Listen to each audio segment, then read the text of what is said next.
Okay, so in the first steps, we find alpha. Okay, and now we need to apply the two first equations for the forces. Let me just change one thing. Let's not use OX and OY because we don't know the angles. It will be a little bit easier. So let's use ON and OT. Okay, and forget about those axes, X and Y. So we will use the same axis, so that the axis T and that the axis N, same than T and N for the acceleration. Okay, so which one first? Some of the forces on N, so I will use the space there. Let me move this. We need the free body diagrams and the kinetic diagram. Okay, so some of the forces on N equal M A G N. So what do we have on N? We have ON. And for W, okay, so that's my axis T. And that's my axis N. Here we go. We have the angle theta. So here it's 90 minus theta. So it's theta there. So it's, oops, sorry, let me move this back. Increase a little bit, move it there. Okay, so this angle theta is there. I cannot write on top of that again. So it's plus, oh, I know, I found it. ON plus, because W in the same direction, not plus, minus. And so we say that this angle there is theta. So it's sine minus W sine theta. So that's for the two forces on N. It's equal to MAGN, and AGN, it's omega square times R. Okay, and we replace that. So ON, it's equal to mg sine theta plus m omega square, and R is L divided by 2. Okay. So that's basically what we have, and it depends of theta and W, and we do not have W. Okay, so we will see how to find W after. Let's see with the force on T. So let's square this one. We will need it later. Okay.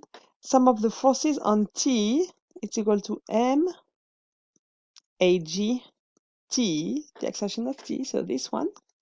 So on T, we have OT, and we have plus, what do I click on that, plus W, and it's adjacent with angle cosine theta, equal M AG, it's equal to alpha R, what we call R in our equation, but let's replace after that. So OT equal minus mg cosine theta, W, plus m alpha L divided by 2. And here we have everything because we have alpha. So let's replace alpha. So OT is equal to minus mg cosine theta plus m L divided by 2, and alpha is 3 divided by 2 g cosine theta divided by L. I know it's a lot, but we will simplify. OT equal minus mg cosine theta plus mg cosine theta, L divided by L, and times 3 divided by 4. So we have minus 1 plus 3/4. So OT is equal to minus 1 divided by 4 mg cosine theta. Okay, the minus is just to say that is in the opposite direction. So OT is supposed to be 1/4 mg cosine theta going up and right. Okay, so that's for the OT. And everything is given. So let's come back on the ON. We need to find omega. We have used all our equation, right? We use the moment. Let me fit everything in there. We use the force on N, the force on T, and the moment to find alpha. We have an equation, alpha of theta is equal to 3 alpha of G divided by L cosine theta. Let's rewrite this one. That's this one that we found. When we have alpha of theta, how can we find W? So if you look on your formula sheet, with the rigid body motion about a fixed axis, we have alpha equal dw divided by dt, not helpful. Theta, w equal d theta divided by dt, not helpful. And the last one, omega d omega, it's equal to alpha d theta. Oh, here we have the function alpha of theta.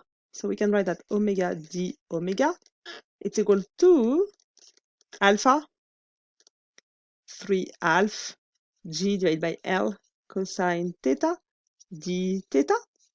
And we can take the integral on both sides, right? So between omega is equal to 0 because it's released, if it's released from rest, to, and if you want, we can use a omega 0, but let's say it's released from rest to omega because we want to find omega for any distance from 0 to theta. So we have omega square divided by 2 on the left, and it's equal to, so 3 alpha g divided by L, the integral of cosine theta d theta. So omega square, so we can remove the 2 on both sides. So omega square is equal to 3g divided by L, and the integral of cosine theta, it's sine theta. Yes. So sine theta minus sine 0. Oops, oops.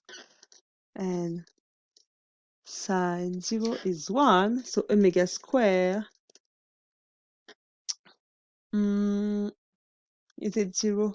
Yes, from 0. If we consider that the angle theta is there. So we can consider 3g divided by L sine theta. Oh, sine 0 equals 0. We're thinking sine 0. So that the function omega of theta is the square root of 3g divided by L sine theta. So we are able to find omega for any angle theta. So for example, if theta is equal to 90 degrees, it means sine theta is equal to 1. So omega will be equal to the square root of 3g divided by L. So depending of your L. And with this omega, we can find ON. So let's use these equations and these equations. So ON is equal to the mg sine theta plus, let's write ml divided by 2, omega square. And you see, it's omega square. So let's use right away 3g divided by L sine theta. So ON is equal to mg sine theta plus LL, so 3 half mg, yes, mg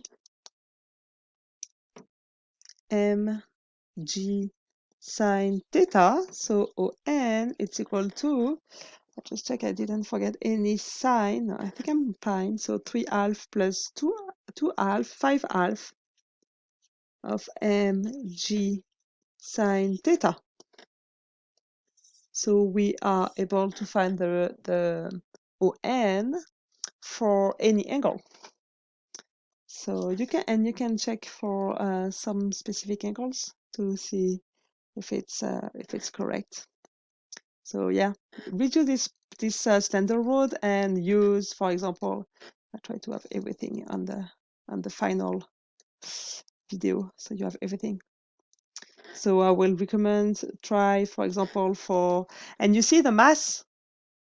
Oh yes, the mass is important for ON and OT, but not for alpha and not for omega. Okay, so let's, for example, try all those formula using a mass of, I don't know, 5 kilograms and a length of 1 meter. And what else? and an angle theta, for example, at, so 0, remember the 0 is this, that's theta equals 0. This one is theta equal 90 degrees. You can use theta equal, I don't know, 45 degrees, theta equal 90 degrees, and see if everything makes sense. For 90 degrees, for example, what makes sense is that, so for 90 degrees, your cosine is 0, so OT will be 0. That the horizontal, it will be horizontal, that makes sense, and this one will be maximum. Yeah, those formula make sense. So that's it for the demonstration for the slender road. That was fun, right? Oops.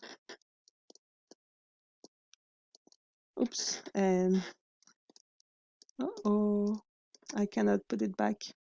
Sorry. Remember? G sine theta. Let it keep it this, and let's clean that. Here we go. I hope you enjoy. Bye bye.